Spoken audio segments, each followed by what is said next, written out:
E nesse contexto, e o Nordeste nisso? O que é que a gente pode dizer do Nordeste? O Nordeste, ele tem 28% da população brasileira e apenas 18% do PIB nacional, ou seja, tem um terreno enorme aí para percorrer do ponto de vista de inclusão.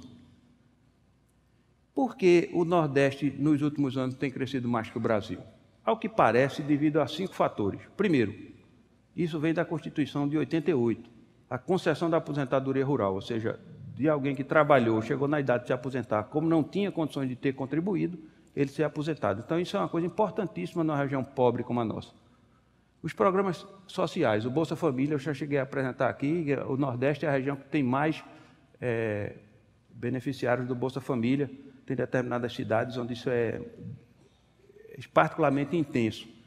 Nós temos a política que vem do governo passado, final do governo Fernando Henrique, o governo Lula, de salário mínimo acima da inflação. E ainda mais incorporando um ganho do crescimento do PIB, o que tem, de fato, aumentado o poder de compra do salário mínimo. Então, se nós juntamos esses benefícios, o salário mínimo, a política de crédito, né, o crédito, o acesso ao crédito que aconteceu nos últimos anos, também foi um importante fator de trazer um contingente expressivo da população no Nordeste para o consumo e os investimentos em infraestrutura por conta da carência enorme que tem o Nordeste histórico, que tem o Nordeste em termos de infraestrutura. E, no que diz respeito à infraestrutura e a essa dinâmica de crescimento, a gente pode observar aí nesse mapa do Brasil, que trata da reorganização do território e interiorização do desenvolvimento, que a região mais dinâmica do Nordeste, a região mais dinâmica do Brasil é essa, mais sul e sudeste, mas a segunda região, ou pelo menos uma região importante e dinâmica, é justamente o litoral do Nordeste, de Salvador a Fortaleza, passando pelo chamado Nordeste Oriental. Então, nós temos aqui a região mais dinâmica do Nordeste é justamente o litoral e uma região mais dinâmica do país. Então, nós temos potencial de crescimento se esses investimentos são feitos em infraestrutura, como é o caso, por exemplo, da Transnordestina, que é uma obra importantíssima. Eu estava conversando com Marcelino Guedes aqui antes de começar, o presidente da refinaria Abreu Lima, e ele enfatizou com quem eu concordo, que a obra mais importante de Pernambuco, no momento, é a Transnordestina. E do Nordeste, eu diria não só de Pernambuco, como do Nordeste, chamado Nordeste Oriental, porque ela permite a interligação do Centro-Oeste, a fronteira de produção de grãos, Eliseu Martins, até Suape e até o Porto de Pecém, encontrando-se aqui em Salgueiro e transformando Salgueiro numa nova centralidade logística do Nordeste. Isso é importantíssimo, a obra está sendo executada.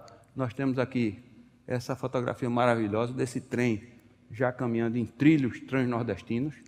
Nós temos em Salgueiro essa fábrica de produção de dormentes, que, como tudo em Pernambuco termina sendo uma coisa grande, essa é a maior fábrica de dormentes do mundo, a gente pode dizer com toda convicção, é a maior fábrica de dormentes de cimento do mundo. Então, temos uma fábrica, de fato, a Transnordestina são 1.700 quilômetros, é dormente, muita dormente. Mas aí eu coloco aqui a frase do presidente da Transnordestina Logística.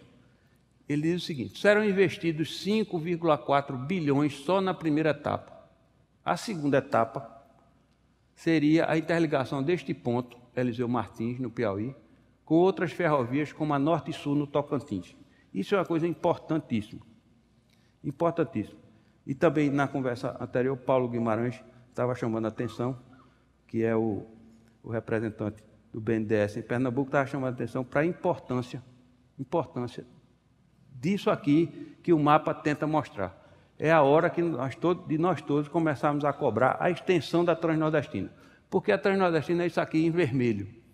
É esse Y em vermelho que, de certa maneira, abarca o Nordeste, chamado Nordeste Oriental aqui.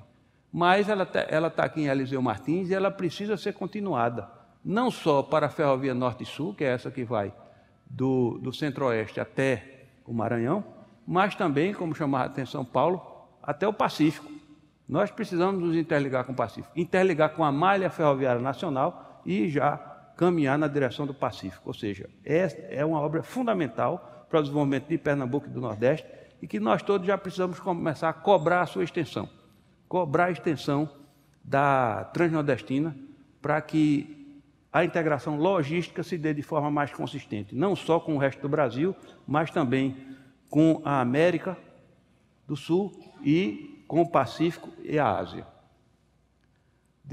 Aí nós podemos dizer, de Suape para Hong Kong, Pequim, Hong Kong.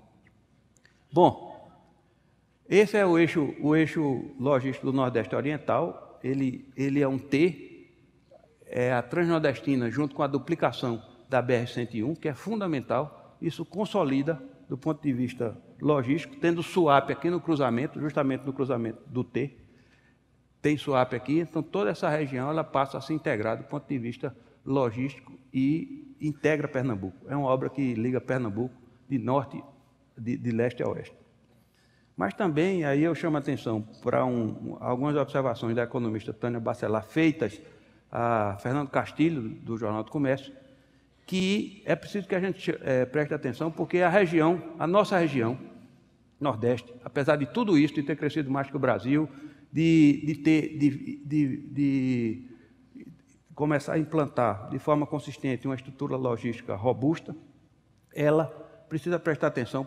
E a Copa tem importância aí, porque em várias capitais do Nordeste estão sendo implantados estádios para a Copa de 14 e, portanto, os investimentos também que fazem parte dos investimentos da Copa, como mobilidade urbana, etc. Mas a região pode estar fora do jogo que começa depois da Copa de 14. E que jogo é esse? É o jogo do petróleo e gás, principalmente do pré-sal, a descoberta do pré-sal e as consequências de investimentos relacionados a ela, e a produção de alimentos, que é a forte do Brasil, produção de alimentos e minérios.